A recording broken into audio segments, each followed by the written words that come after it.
오늘 본문 말씀 중심에서 살아계신 여호와의 말씀을 믿으라 라는 제목으로 하나님 말씀을 전하겠습니다. 히브리서 11장의 믿음장의 6절을 보면은 이런 말씀이 있습니다. 하나님께 나아가는 자는 그가 살아 계신 것과 또한 자기를 찾는 자들에게 상 주시는 이심을 믿어야 할지니라 그랬어요. 네. 그 뒤에 말씀은 하나님을 찾는 자들에게 상을 주신다. 뭔 상을 주시는지 하나님께서 분명한 상을 주시는 것을 믿고 나아가야 된다는 것인데, 만족하는 기쁨이 넘치는 어떤 행복하게 해주시는 분명한 상이 있을 거라고요.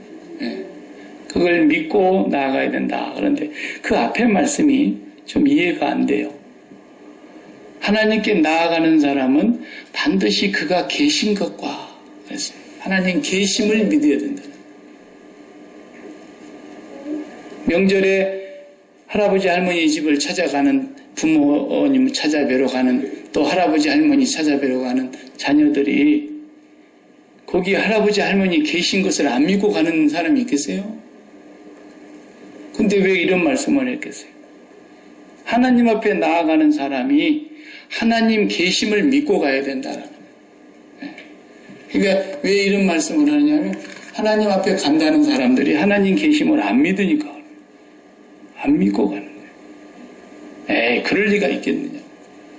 할아버지 집에 찾아가는 손자가 할아버지 계심 믿고 가는 거지. 안 그래요? 그래, 하나님 앞에 가는 사람은 하나님 계심 믿고 가는 거 아니겠어요? 네. 근데 성경이 그렇지 않다라는 거예요. 많은 사람들이. 그렇기 때문에 이 말씀을 쓰신 거예요. 하나님이 계신다라는 것을 오늘 우리가 신앙 고백하면서 전능하사 천지를 만드신 하나님 아버지를 내가 믿사오며 그랬단 말이에요. 이렇게 우리가 주문을 외우듯이 그냥 교리적으로 이렇게 믿는다라고 입으로 고백하는 거, 이런 것 말고, 이런 것 말고, 하나님 살아계신 거 난 믿어. 그렇게 인식하고 있는 것 말고, 정말로 하나님이 계심을 믿는다는 이 말은 내 마음이 하나님을 진짜 상대한다는 뜻이에요. 네.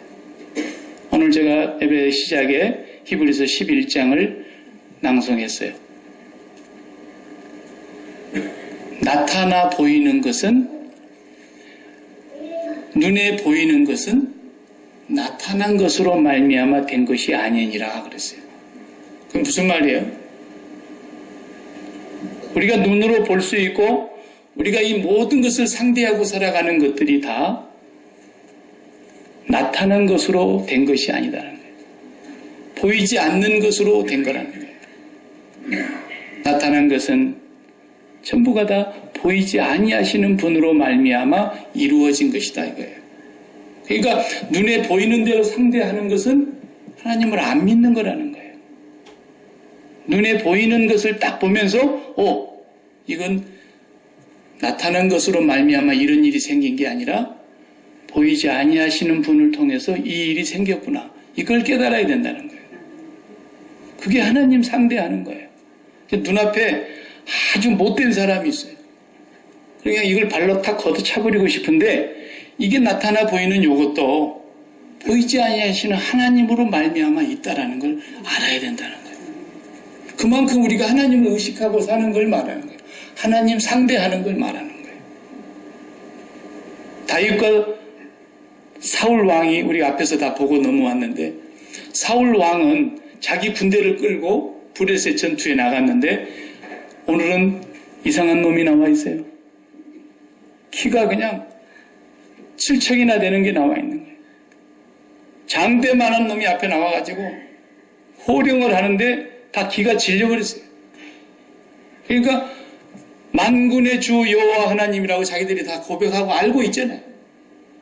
전능하사 천지를 만드신 하나님 아버지를 내가 믿사오며 그렇게 고백하고 있잖아요. 그런데 거기 누구 계심을 보고 놀래버린 거예요?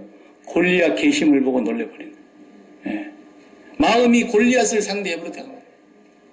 하나님 계심을 상대하지 않았어요. 다윗은 어떻게 상대합니까? 거기 가가지고 큰 놈이 나와서 뭐라고 소리를 지르는데 그걸 투명인간으로 취급을 해버리고 하나님 계심을 먼저 보았다 이 말이에요.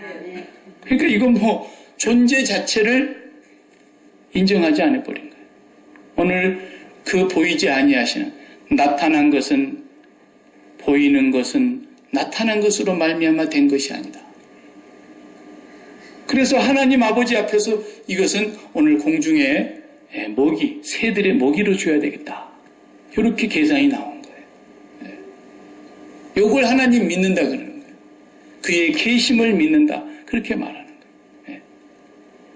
돈 문제가 터져가지고 그냥 막 심장이 벌렁거리고 입맛이 싹 달아나고 잠도 달아나고 신경이 예민해져가지고 조그마한 것에도 화가 나고 막 이러는 사람이 뭘 믿는 거예요? 돈 계심을 믿는 거예요. 돈 계심. 그래가지고 돈 계심을 믿으면서 하나님 앞에 가가지고 하나님 그러는 거예요. 그 하나님 못 만나는 것이죠. 절대로. 건강 문제에 질병이 왔다. 그 질병이 오니까 그냥 이제 죽을까 걱정이 돼서 두려움이 막 엄습하고 인생이 서글퍼지고 디프레스에 빠져가지고 이렇게 되는 사람은 뭘 믿는 거예요, 지금? 질병 계심 믿는 거예요. 아시겠어요? 그러니까 성경이 이 말씀을 쓴 거예요. 하나님께 나아가는 자는 하나님을 상대해야 된다는 거예요. 우리 친구 하나가 독일에서 유학을 하고 박사학위를 받고 왔는데 독일에서 살았던 얘기를 하는 걸 제가 들어보니까 신학교에서 동네 앞에 운동장에서 이렇게 막 체육대회도 하고 막 운동하고 뛰고 그러면은 한국에서 볼 수 없는 장면이 하나가 있는데 뭐냐면 여학생들이 전부 남학생들이 있는 데서 홀라당 벗고 옷을 갈아입는다는 거예요. 도무지 우리나라에서는 볼 수 없는 광경이에요. 우리는 아무리 그래도 몸빼를 입고 있다가 올람치마를 입으려고 그러면 어떻게 입어요? 치마를 그냥 껴입고 밑에서 몸빼를 싹 빼내잖아요. 우리 어머니들도 그것을 그렇게 입었다고. 잘 모르시나 봐. 그런데 여학생들이 앞에 그냥 남학생들이 그렇게 많고 그 다 목사들인데 그냥 옷을 이렇게 옆에서 누가 이렇게 그냥 몸으로라도 가로막아줘가지고 이렇게 하는 게 아니라 혼자서 홀라당 벗고 옷 갈아입고 꼭 저기 우리는 수영장에서도 그렇게 못합니다. 해변가에서도. 완전히 여기 있는 남자들을 다 투명인간 취급해버린다는 거예요. 신경도 안 쓴다는 거예요.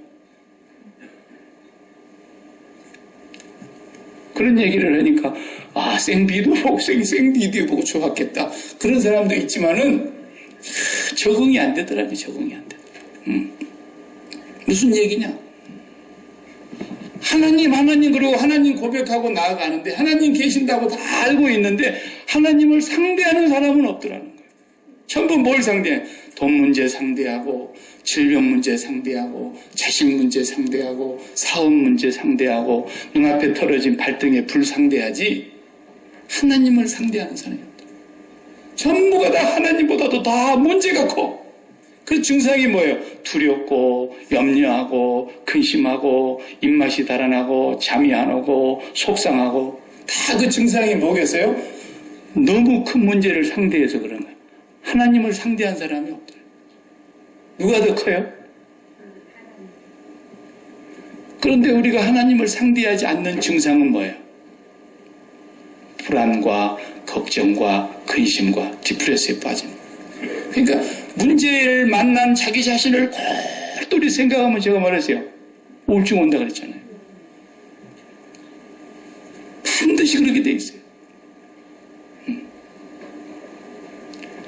그래서 바울 사도는 아무것도 염려하지 말고 오직 모든 일에 기도와 간구로 너희 구할 것을 감사함으로 하나님께 아뢰라. 그리하면 지각에 뛰어난 하나님의 평강이 그리스도 예수 안에서 너희 마음과 생각을 지키실 거다. 그러니까 평안하다는 거예요. 염려가 다 사라지고. 왜? 하나님을 상대했기 때문에. 아무것도 염려하지 아니하고 하나님 앞에 감사함으로 기도했기 때문에. 하나님 상대하라는 거예요. 문제가 생길 때마다. 그래서 하나님께 나아가는 자는 반드시 그가 계심과 그리고 그를 찾는 자들에게 상 주시는 이심을 믿어야 할지니라. 이 믿음이 없이는 하나님을 기쁘시게 못하나니 그랬단 말이에요. 네. 우리가 그런 믿음이 분명하게 있어야 될 줄로 믿습니다. 오늘 우리가 읽은 본문은 이제 유명한 그 엘리야 그리고 그 악한 아합과 이세벨이 등장하는 장면까지 왔습니다. 네. 이 아합과 이세벨은 정말 이스라엘 북왕국의 역사 가운데 가장 악랄하고 하나님을 가장 우습게 여긴. 예. 오늘 본문에 뭐라 그랬어요? 느밧의 아들 여로보암의 죄를 따라가는 것을 오히려 가볍게 여기고 그것도 엄청난 죄인데 그런 정도는 그냥 식은 죽 먹기로 생각하고 아무렇지도 않게 생각하고 오히려 한 발자국 더 나가서 바알을 섬기는 우상의 나라의 공주를 왕비로 삼아서 거기서 바알을 섬기는 걸 잘 배워가지고 그리고 북왕국 수도인 사마리아에 바알 신전을 세우고 바알의 우상을 들여놓고 거기서 끝난 게 아니라 그 다음에 아세라상을 세우는 우상신을 또 섬겨서 바알과 아세라는 본래 그 신화 속에서 남자신과 여자신이란 말이에요. 바알신은 남자신이에요. 이 신은 어떤 신이냐? 풍년을 기약하는 신이에요. 하늘의 햇빛과 땅에 비를 내리는 것과 바람 부는 것과 구름과 모든 걸 주관하는 신이 바알신이라고 믿어요. 그 가나안 사람들은. 그 신이 남자신으로 농경신인데 풍년을 가져다 준다는 거예요. 때를 따라 햇볕과 비를 주고 아세라 신은 여자신이에요. 부인신이에요. 부인신. 유방이 12개가 달려있어요. 그래서 다산의 상징이에요. 많은 자손을 퍼뜨리고 한 번에 12명의 자식을 먹일 수 있는 젖을 갖고 있다. 풍요와 다산과 번영과 부흥을 상징하는 그런 우상신이었어요. 이게 가나안 땅에 편만하게 퍼지도록 한 사람이 바로 아합과 이세벨이었어요. 이 이세벨 이름은 계속해서 신약에서도 나옵니다. 마지막 계시록에 보면 7교회 가운데 두아디라 교회에 너희가 음녀 이세벨을 잘도 용납하는구나 그랬어요. 그 이세벨이 계시록에까지 나오는 하나님이 정말 마지막 때에 심판하시는 그 무서운 진노를 받을 자들이 다 이 이세벨의 후예들이라 해요. 예. 그것을 오늘 지금 우리가 읽었습니다. 그래서 하나님의 진노가 임하게 하신 것입니다. 이제 하나님께서 그 이스라엘 땅 선민들에게 다 하나님 살아계심을 잊어버렸어요. 그러나 하나님 섬기기는 해. 하나님 앞에 절기도 지키고 나름대로 뭐 제단에 가서 뭐 바친다고 제사도 지내고 그러긴 하지만 그것은 전부가 다 껍데기고 그들의 마음속에는 탐욕이 가득해서 풍년과 다산과 부흥과 번영을 꿈꾸면서 그렇게 살았다 이거예요. 그러니까 하나님을 찾는 목적이 그냥 우상신으로 전락된 거예요. 우상 사랑하는 사람 없다 그랬죠? 우상을 경외하는 사람이 누가 있겠어요? 전부 내 마음에 있는 탐욕을 위해서 우상을 하나씩 만든 것이죠. 하나님도 그럼 우상신으로 우상신의 하나로 전락이 돼버렸다 그 말이에요. 그런데 오늘 16장 마지막 34절에 보면 이 내용과는 전혀 무관한 내용이 하나가 거기 기록되어 있어요. 34절을 다 같이 봅니다. 그 시대에 베델 사람 히엘이 여리고를 건축하였는데 그가 그 터를 쌓을 때에 맏아들 아비람을 잃었고 성문을 세울 때에 막내 아들 수굽을 잃었으니 여호와께서 눈의 아들 여호수아를 통하여 하신 말씀과 같이 되었더라. 이 말씀이 있어요. 갑자기 분위기 안 맞는 무관한 말씀 같은 내용이 이 지금 500년 전에 여리고성을 요단강 건너서 첫 번째 성읍으로 그들이 진격에 들어갔을 때 여리고성이 어떻게 무너졌어요? 여리고성을 누가 무너뜨렸어요?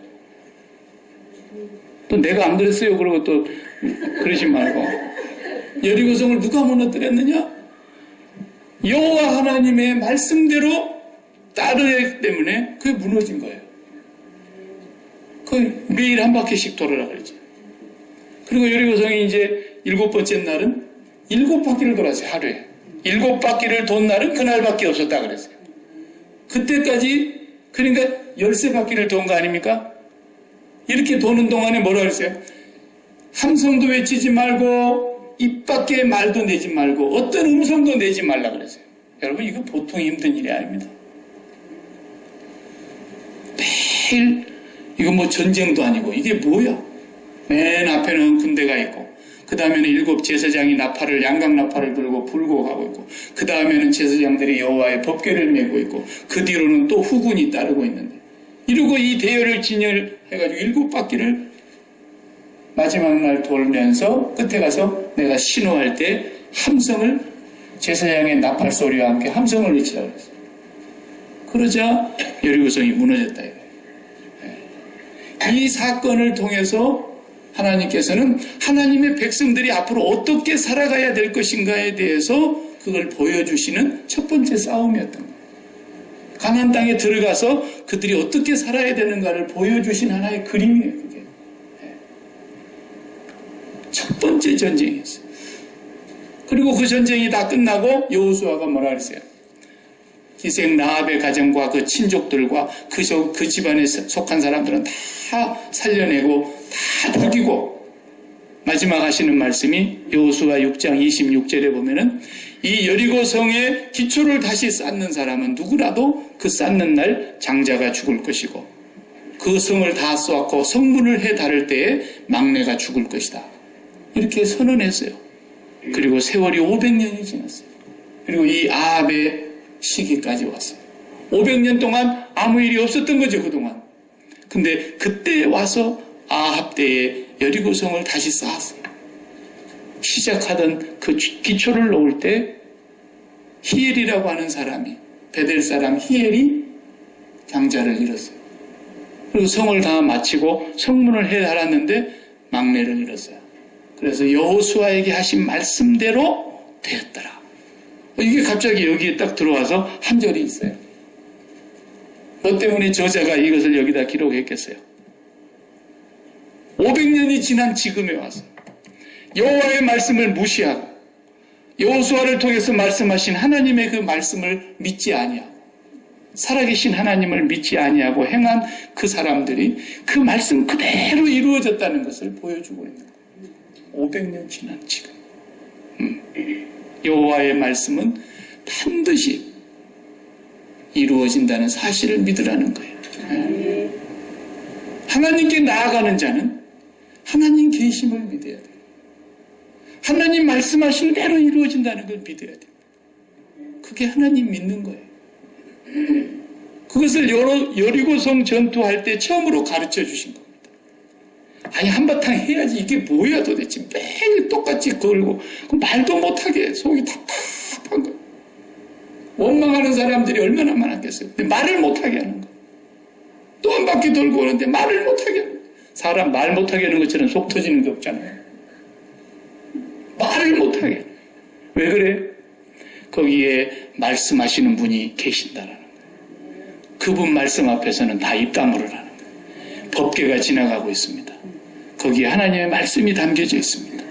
이분은 말씀하시는 하나님이시니까 이분은 생각이 계시는 분이고 이분은 계획을 갖고 계신 분이고 이분은 의도가 있는 분이니까 그분이 말씀하셨으니까 우리 입 다물어. 그 말이에요. 그러니까 거기서 손가락 까딱하지 않고 그냥 걷기만 하는데 이것이 하나님 계심 믿는 태도라는 거예요. 하나님 계심 믿는 거예요. 여러분 하나님 계심을 믿지 않으면 거기서 막 잔소리 얼마나 했겠어요. 이런다고 넘어지겠냐고. 아니 6번째 날까지도 아니 7번째 날 6바퀴 도는 시간까지도 7바퀴를 다 돌았는데도 어쩌단 말이에요. 마지막 함성을 지르라고 하는 그 신호와 함께 제사장들의 나팔 소리와 함께 우렁찬 함성을 외침으로써 여리고성이 무너집니다. 하나님 살아계심을 믿으라는 거예요. 끝까지 끝까지 믿으라는 거예요. 이것이 믿음이에요. 하나님께서는 오늘 또 우리를 직장에도 보내시고 가정에도 보내시고 세상에 보내시고 많은 일들을 우리가 하는데 우리가 해야 될 가장 중요한 1차적인 일이 어떻게 하면 우리가 세상에서 번영하고 세상에서 성공하고 세상에서 부흥하고 세상에서 우리가 성취하는 우리의 삶을 실현할까? 이게 우리의 목표가 아니라는 거예요. 그건 하나님의 의도 속에 있는 것이고 우리가 해야 될 것은 매사에 하나님 계심을 믿으라는 거예요. 어떤 일이 있어도 하나님 계시는 거예요. 우리 집에 불이 났어도 하나님 계심을 믿으라는 거예요. 예배 드리고 있는데 도둑놈이 와서 다 털어가지고 갔어도 그 시간 하나님 계심을 믿으라는 거예요. 하나님 계심을 철저하게 믿는 거예요. 이제 엘리야가 나타나서 17장 1절에 한마디 외칩니다. 하나님께서 그렇게 하라고 분명히 말씀하셨죠. 그러니까 길르앗에 우고하는 자 중에 디셉 사람 엘리야가 아합을 찾아가서 왕 앞에서 얘기하는 겁니다. 내가 섬기는 이스라엘의 하나님 여호와께서 살아 계심을 두고 맹세하노니 내 말이 없으면 수년 동안 비도 이슬도 있지 아니할 것입니다. 엘리야가 이제 이스라엘 땅에 하나님 살아계신 것을 보여주시려고 하시는 하나님의 위대한 선지자인데 가서 선전포고를 하는 거예요. 왕 앞에. 당신은 바알을 섬기고 아스라를 섬기면서 이 땅에 풍년을 가져다주며 이 땅의 모든 생사화복이 바알과 아스라에게 있다고 생각하지만 두고 보시라고. 과연 그러한가? 내 말이 없이는 비도 안 올 것이고 이슬도 맺히지 않을 것이고 이 땅에 더 이상 우로가 내리지 않을 것입니다. 이제는 영적인 거대한 전쟁이 일어날 것을 선포하는 장면이에요. 하루 강아지가 봄 무서운지를 모르는 것처럼 마치 그런 지금 장면이지 않습니까? 한 사람이 엘리야 이까지 것이 왕과 그 서슬 시퍼런 칼날 아래에 있는 그 이세벨 앞에서 그런 소리를 외치고 왔으니까 말이에요. 자, 이렇게 됐으면 어떻게 되는 거예요? 이제 자기도 살궁리를 해야 되잖아요. 왕 앞에 선전포고를 하고 왔습니다. 그러면은 엘리야는 누굽니까? 위대한 선지자이면서 당시에 지금으로 말하자면 신학교 교장 선생님이십니다.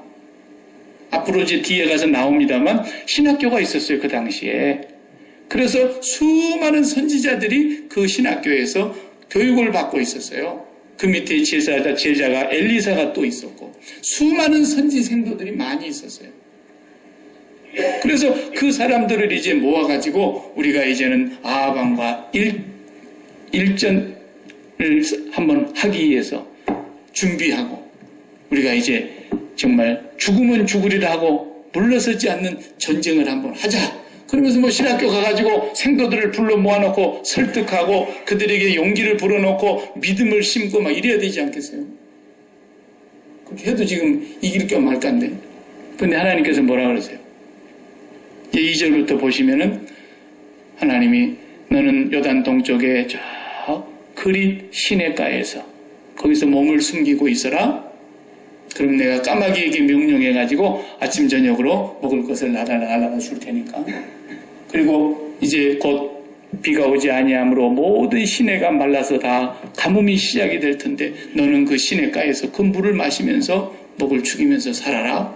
이러시는 거예요. 그 엘리야가 몸을 숨겨서 그 그릿 협곡으로 들어가게 됩니다. 자, 여러분 까마귀 보셨죠? 이 동네도 까마귀가 얼마나 많습니까?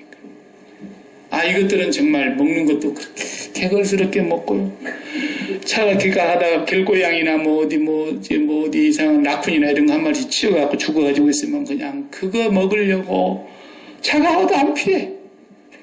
이러다가 다시 앉고 이러다가 다시 앉고 그거 주워 먹으려고 차에 치여 죽게 생겼는데도 살짝 비켰다가 다시 들어가서 먹고 사실 남의 입에 있는 것도 막 빼앗아서 먹고 개걸스럽게 먹고 그게 까마귀 아닙니까?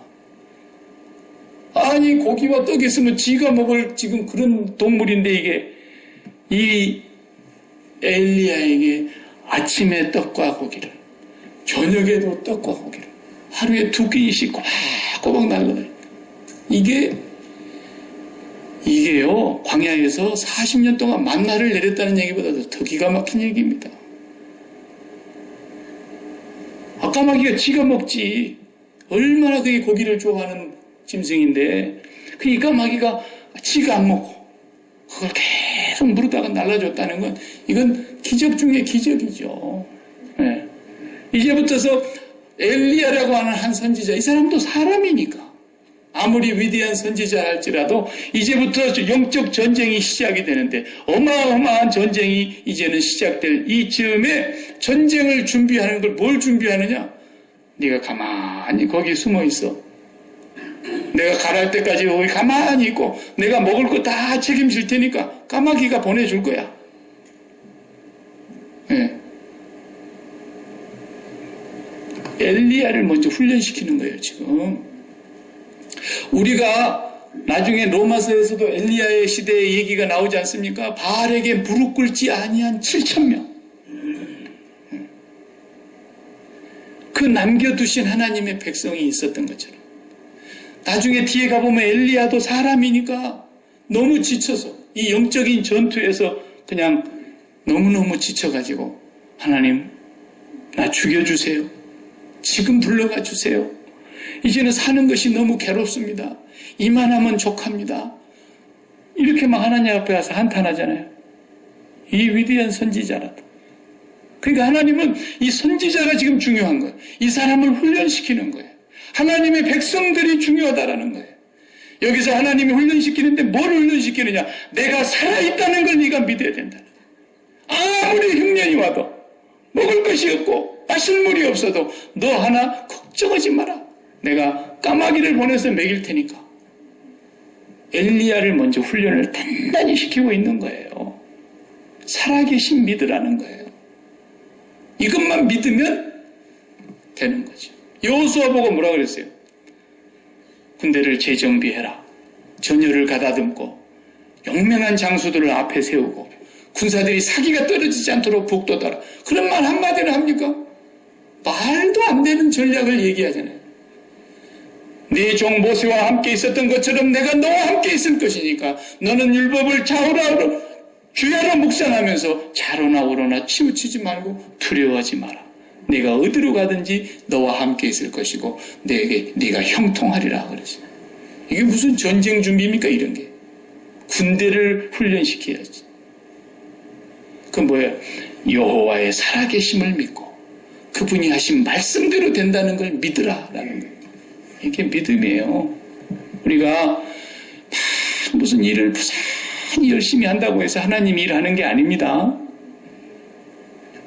예수님 당시에도 예수님께서 너희들 정말 그 썩어질 없어질 양식을 위해서 하지 말고 정말 영생하도록 있는 양식을 위해서 좀 일해라. 그러니까 우리가 어떻게 해야 하나님의 일을 하는 것입니까? 그래서 요한복음 6장 28절에 우리가 어떻게 해야 하나님의 일을 하는 것입니까? 29절에 예수님께서 뭐라고 했어요? 하나님께서 보내신 독생자를 믿는 것이 하나님의 일이니라 그랬어요. 예수 믿는 거예요. 예수님께 우리의 마음을 상대하는 거예요. 매사에 예수님을 상대하는 거예요. 혼자 있지요? 혼자 있는 게 아니에요. 지금도 보이지 아니하시는 하나님으로 말미암아 내가 지금 있는 거예요. 무슨 일이 벌어졌죠? 그 사건이 내 발등에 불처럼 떨어졌어도 나타난 것은 보이는 것은 나타난 것으로 말미암아 된 게 아니에요. 모든 것이 하나님으로 말미암아 시작되고 있는 것이에요. 하나님은 이미 알고 계세요. 이미 보셨어요. 우리의 상황을 다 아세요. 듣고 계세요. 그분으로부터 시작됐다는 거예요. 그러니까 우리의 최고의 현실은 발등의 불이 아니에요. 우리의 진짜 현실은 보이지 아니하시는 하나님이십니다. 그걸 믿고 그분에게 마음을 상대하느냐는 거예요. 고국에 가보면요, 어쩌다 전철을 타보면 아주 신기한 장면이 연출이 돼요. 거의 모두가 그래요. 한두 사람 빼놓고. 그 전철 안에 들어가 보면 한 사람도 오손도손 얼굴을 대고 얘기한 사람이 없어요. 전부 귀에다 뭘 꽂고 음악을 듣는지 아니면 카톡을 하는지 아니면 자기가 좋아하는 방송 드라마를 보는지 아니면 뭐 신문을 펴놓고 신문을 보는지 전부 아무도 상대 안 해요. 다 혼자예요. 아무도 마음을 닫지 않아요. 무슨 일이 있어도 그게 고국의 풍경입니다. 전부 자기 일에만 몰두하고 있는 거예요. 성도가 그렇게 사는 것은 믿음이 없는 거라는 거예요. 우리는 어떤 일이 있어도 내 자신에게 있는 이 일이 1번이 아니고 오늘 이 보이는 일은 나타난 분으로 말미암아 된 것이 아니라 보이지 아니하시는 하나님으로 말미암아 됐다는 걸 믿고 그분을 내 마음으로 제일 먼저 상대하는 거예요. 그래서 돈 문제가 와가지고 막 마음을 휘저으려고 그러면은 잠깐 기다려. 그리고는 하나님 앞에 상대하고 나가서 하나님 앞에 간절히 기도하는 거예요. 그리고 하나님을 배불리 먹는 거예요. 그거 같더니 하나님보다 큰 게 하나도 없잖아요. 그리고 나서 돈 상대를 하는 거예요. 우리가 관공서에 같은 어디 가서 줄 서가지고 상대할 때 앞에 사람 일 보고 있으면 얼마나 애 같은 바쁜데 한 사람이 앉아서 은행 같은 데 줄 서가고 있는 거 보면 그냥 속이 털 때가 있어요. 나는 지금 바쁜데 앞에 사람 한 사람 서가지고 막 20분씩 일을 하고 있어. 뭘 하길래 저렇게 오랫동안 한 사람 붙들고 저러나. 그래도 그 사람 상대하고 있을 때 누가 끼어들면 못해. 안 되는 거예요. 내가 가서 끼어들어 봐요. 내가 지금 이 사람 상대하고 있잖아요. 잠깐 기다리세요. 그러잖아요. 우리 앞에 어떤 문제가 터져도 우리는 그 문제를 잠깐 기다려. 그리고 하나님 먼저 상대하고 와야 된다. 그게 믿음이라는 거예요. 엘리야에게 지금 이것을 가르치고 있는 거예요. 앞으로 이후에 일어나는 모든 기적도 마찬가지. 뭐 기름병에 기름이 닿도록까지 어떻더란 얘기. 뭐 생도가 과거에 또 자식이 죽었잖아요. 죽는 자식 살리는 이런 것들을 계속 하나님께서 엘리야에게 지금 나타내시고 있는 게 뭐냐. 다 하나님 살아계신 믿으라는 거예요. 네가 앞으로 상대할 그것은 안중에도 두지 말라는 거예요. 바알과 아세라 신상을 섬기는 제사장들이 850명인데 그것들 무엇이 안중에도 없다는 거예요. 그것은 그냥 상대도지 말라. 오직 하나님만 상대하라는 겁니다. 하나님 살아계신 믿으시기 바랍니다. 그게 믿음이에요. 저도 처음에 여러분 다 그런 경험하셨겠지만 처음에 이민 올 때 뭐 10불 갖고만 오셨다는 분도 계시고 100불 들고 오셨다는 분들도 계시고 뭐 그러잖아요. 저는 그래도 이민 올 때 한 13,000불 갖고 왔어요. 많이 갖고 왔죠. 2001년도 4월 26일 날 13,000불을 가슴에 안고 와가지고 그거 갖고 그냥 차 사니까 다 없애버려요. 그것도 유스드카를 하나 샀는데 카라벤 프리마스 딱 그거 사니까 12,000 얼마 나오더라. 그래서 한 달치 딱 방세 주고 나니까 돈이 다 떨어지더라. 나 혼자 와갔는데 나 혼자 애들 아내는 4사람 한국에 있고 야 나 돈 다 떨어졌다. 그러니까.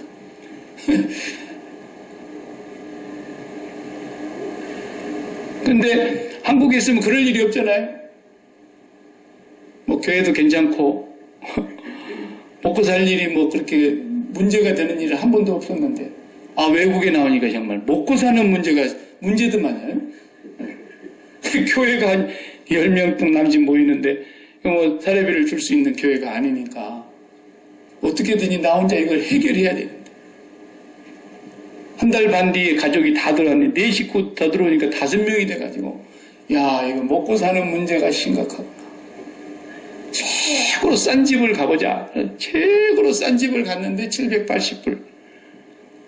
그 780불 집에 얼마나 생쥐 새끼들이 많이 사는지 생쥐하고 같이 자고 바퀴벌레하고 같이 먹고 바퀴벌레는 셀 수가 없이 많으니까 발을 뗄 데가 없어요. 발을 잘못 밟으면 바퀴가 밟혀. 근데 이게 불 켜면 또 잘도 도망가긴 합니다. 불 안 켜면 바퀴가 밟히고 불 켜면 다 숨어들어. 그런데도 다음 달 방세하고 유틸리티하고 먹고 살 것이 딱 떨어지더라고. 이야 이거 뭐 지금 같으면 내가 홍장로님 좀 어떻게 해결해 주시기 바랍니다. 이럴 텐데. 장로님이 세 분이나 계시는데 뭐 내가 염치불구하고 가서 그냥 밀어붙여야 되다가. 근데 처음으로 외국에 나온 이 사람이 이런 일을 경험을 해봤어야지 어디. 나 혼자 같으면 내가 굶는 건 내가 자신 있는 사람이야. 내가 일주일에 21끼 먹어야 돼. 일주일에 10끼씩을 먹고 내가 4년을 살았으니까.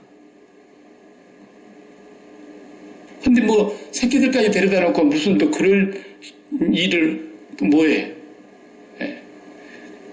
그래서 이제 정말 저는 진짜 장인어른 덕에 살았어요. 정말 이럴 때 장인어른이 제일 중요하더라.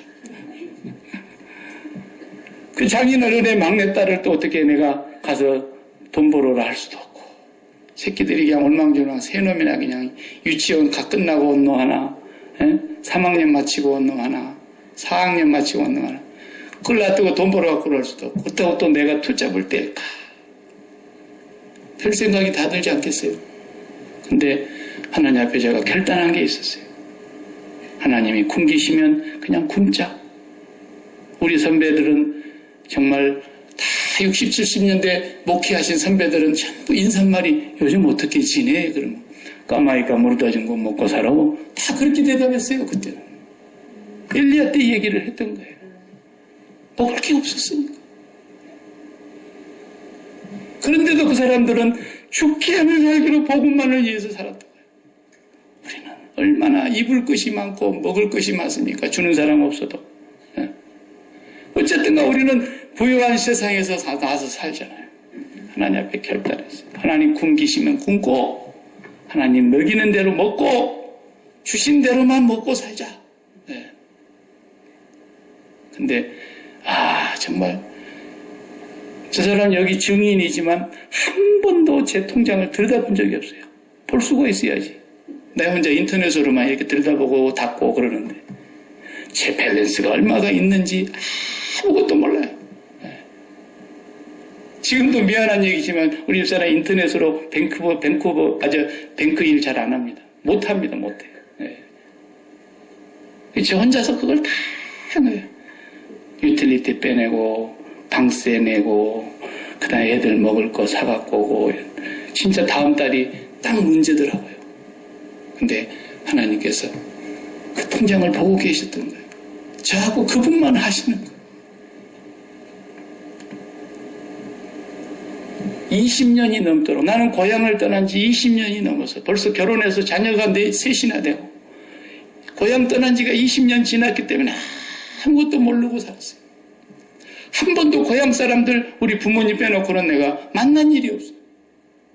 목회를 하는데 언제 만나겠어요. 근데 중학생들을 가르쳤던 그 고향 교회에서 제가 중학생들을 가르쳤을 때 그 가르쳤던 학생 하나가 20년 지난 어느 날 갑자기 제가 생각나더래요. 이분이 신학교를 갔다는 얘기를 듣기는 어디서 들었는데 목사가 됐었다면 어디 가서 목사를 할까? 그래가지고 저를 찾고 싶은 마음이 막 나더래요. 그래서 자기가 다닌 교회 목사님한테 가가지고 목사님 이 이름 서자를 써주면서 이 목사님 어디 있는가 좀 찾아줄 수 있어요. 그러니까 수소문을 해갖고 찾아줬더래요. 그래갖고 찾았는데 거기 전화를 하니까 거기 교회 목사님이 그분이 제 앞에 있었던 목사님 맞는데 캐나다로 갔습니다. 그분하고 저하고 스위치했거든요. 그러니까 그분이 제게 알려왔어요. 이러이런 사람이 전화를 해서 자네를 찾는데 전화번호를 줄까? 그래서 주라 그랬어요. 내가 그 중학교 때 가르쳤던 학생이니까. 그리고 통화가 잠깐 이루어졌고 너무 반가워서 어떻게 지내느냐 몇 마디 물어보고 끊었는데 다시 한국에 있는 그 목사님에게 전화해서 캐나다에 있는 목사님에게 조그만 선교비를 좀 보내고 싶은데 어떻게 할 수 있겠어요? 그러니까 우리 그 목사님이 그 소리를 얼마나 반갑게 들었는지 몰라. 왜냐하면 자기가 심오하다 간 교회가 얼마나 약하다는 걸 아니까. 지금 박 목사가 굉장히 어려울 판인데 옳거니 할렐루야 그러면서 제 친구한테다가 싹 넘긴 거예요. 그 친구가 그것을 통장 번호로 해가지고 아마 보내온 선교비를 받았던가 봐요. 얼마라고 내가 얘기하지 않겠어요. 자고 한 1년치가 왔어요. 1년치 방세 내고 1년치 밥 먹고 1년치 유틸리티를 낼 수 있는 돈이 한 번에 와버렸어요. 한 번에. 깜짝 놀라면서 제가 얼마나 그것을 보면서 하나님 앞에 두렵고 떨렸는지 몰라요. 와, 다음 달 낼 것이 없는 것을 우리 집사람도 모르는데 아버지가 보고 계셨구나. 그러면서 정신이 그냥 머리가 바짝바짝 쓰더라고요. 정신이 바짝 들더라고요. 맨날 놀고 먹었는데 다음 달부터는 놀고 먹을 것도 없는데. 그래서 이제 목회를 열심히 다시 정신 차리고 했어요. 처음에 아까 막 놀러 다니라고 개잡이 가고 막 연어잡이 가고 얼마나 재밌던지. 야, 세상 천지 이런 나라도 있구나 그러고 애들 데리고 막. 근데 우리 하나님께서 그렇게 정확하게 보고 계셨더라고요. 아니 왜 그 사람이 갑자기 나가 생각나게 합니까? 평소에 뭐 한 번이나 얘기를 주고받았던 적이 있었어야 관심이 있을 수 있지만 하나님은 그렇게도 하시더라고요. 그래서 하나님, 내가 일생에 예수 그리스도의 십자가의 복음 외에는 다른 것을 전하지 않겠습니다. 결단하고 십자가 복음만 전하는 거예요. 듣든지 아니 듣든지 전하는 거예요. 듣기 싫어도 할 수 없고. 그래서 이제 우리 교회에서도 한 절반 넘는 숫자가 이제 그만했으면 좋겠다. 그러면 저는 그냥 그 다음 주로 갈 테니까 보기 싫으면 그냥 그만 전해주세요. 그러면 되는 거예요. 저는 뭐 미련이 없이 갑니다. 정말이에요. 정말. 난 자신 있어요. 너무너무 감사해요. 예수 그리스도와 그의 십자가 그 하나면 우리 인생이 해결이 다 되는 거예요. 모든 문제의 답이 다 거기 있더라고요. 안 풀리는 것이 없어요. 내가 A라는 사람하고 대화하고 있는데 B가 와가지고 계속 찝쩍거리면 내가 지금 여기가 대화하고 있잖아요 하고 여기서 대화가 끝나야 B로 넘어가는 거죠. 내가 어떤 일이 있어도 하나님을 먼저 상대하고 하나님을 먼저 먹고 하나님으로 배부르고 그 다음 문제를 상대하면 아무것도 아니에요. 하나님 살아계신만 믿으면 그렇게 살 수 있어요. 하나님 살아계신 믿으시기 바랍니다. 하나님께 나아가는 자는 반드시 그가 계시다는 것과 그분이 말씀하신 것은 500년, 5,000년, 아니 5만 년, 영원토록 반드시 이루어진다는 사실을 믿는 거예요. 그것이 오늘 엘리야를 통해서 지금 하나님께서 훈련시키고 있다는 사실을 기억해야 됩니다. 하나님께서는 사랑하는 성도들과 저에게 오늘 이 본문을 통해서 다시 한번 확인하고 싶으신 것이 있습니다. 여러분, 돈 계심을 믿고 살지 마십시오. 어떤 질병이 있어도 질병 계심을 믿고 살지 마세요. 저도 질병이 있잖아요. 제 병은 지금 조금씩 나아가고 있지만 의사의 말은 평생 짊어지고 가야 될 수도 있고 생각밖에 기적적으로 치료가 될 수도 있고 그렇게 얘기했어요. 그러나 나는 그 의사의 말은 참고만 할 뿐이에요. 하나님 앞에서 내가 기도했어요. 하나님, 질병 계심이 아니고 살아계신 하나님 계시니까 내 몸을 지으신 분이 알 거 아닙니까? 무엇 때문에 이런 일이 생겼는지 그분이 알고 계시지 않습니까? 그렇기 때문에 나는 그분만 바라볼 것이라는 거죠. 마음이 평안한 거예요. 통증이 올 때는 좀 아파도 내 마음까지는 무너질 수가 없더라고요. 어떤 것도 이길 수 있어요. 하나님을 상대하려고 하면은 그래서 우리가 십자가를 꼭 붙들고 내가 지금 발등에 떨어져 있는 모든 문제에 대해서 십자가에서 나는 죽은 사람이라는 걸 확신하고 하나님을 먼저 상대하시기 바랍니다. 하나님 살아계심을 맛보게 될 것입니다. 우리의 조상들이 다 그렇게 살았다고 성경은 기록하고 있어요. 성경 모든 이야기가 아벨이, 노아가, 에녹이, 아브라함과 이삭과 야곱이 그리고 모세와 여호수아가, 그리고 삼손과, 그리고 다윗과 사무엘과 모든 선지자들이 하나님 계심을 믿고 살았다는 얘기를 성경에 쓰고 있는 거예요. 오늘 저와 여러분이 어떤 일을 만나도 모세도 그리스도와 함께 고난받는 것을 즐거워했다고 그랬어요. 이것이 진리예요. 그리스도 이전에 왔던 모든 사람들은 다 그리스도를 바라다 보면서 살았고, 그리스도 이후에 온 우리들은 전부 그리스도께서 십자가 지신 것을 바라보고 사는 것이고, 모든 인류가 다 십자가에 달리신 예수님을 보고 살게 해주셨어요.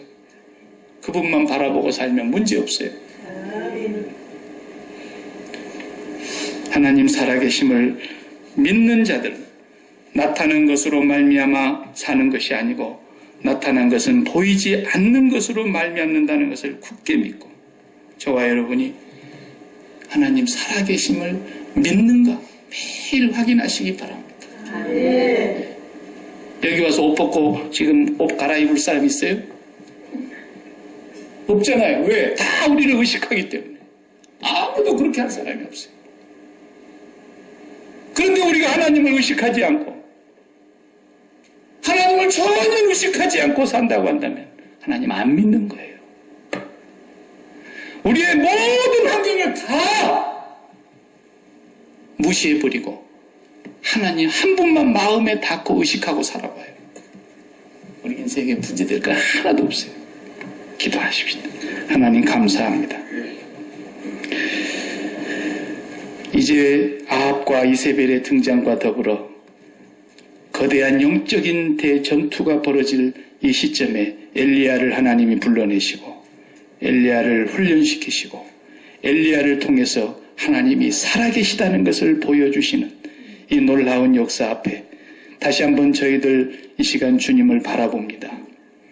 저희들 세상에 나아가서 무슨 일을 하든지, 혼자 있을 때든지 바쁘게 일할 때든지 우리 앞에 펼쳐지는 상황이 무슨 상황이 펼쳐지든지 나타나 보이는 것은 보이지 않는 부분으로 말미암아 된 것임을 잊지 않게 해주시고 하나님 살아계심을 믿게 하여 주옵소서. 하나님 살아계시고 그 말씀대로 될 것을 확신하며 살아가는 저희들이 되게 하여 주셔서 믿음이 승리하는 것을 체험하게 하여 주시옵소서. 예수님 이름으로 기도하옵나이다. 아멘. 아멘.